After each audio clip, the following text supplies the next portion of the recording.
International cricket council की पाकिस्तान से 4 घंटे तक मिन्नतें रंग लाने लगी हैं। पाकिस्तान और आईसीसी से मुज़ाकरात के बाद पाक भारत मैच का इम्कान बढ़ गया है। Chairman Pakistan cricket board Mohsin Naqvi ये कहते हैं कि T20 वर्ल्ड कप में पाक भारत से मैच ना खेलने का मामला बांग्लादेश से मुंसलिक था। आईसीसी और बांग्लादेश दोनों के दरमियान बातचीत चल रही है। जबकि कोई घर चल कर आए तो उसकी मेहमान नवाजी करनी चाहिए, किसी की धमकी से नहीं डरते। इंटरनेशनल क्रिकेट काउंसिल की पाकिस्तान से 4 घंटे तक मिन्नतें रंग लाने लगी हैं।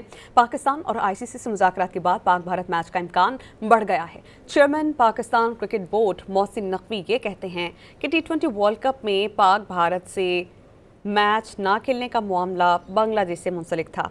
आईसीसी और बांग्लादेश दोनों के दरमियान बातचीत चल रही है। जबकि कोई घर चल कर आए तो उसकी मेहमान नवाजी करनी चाहिए, किसी की धमकी से नहीं डरते।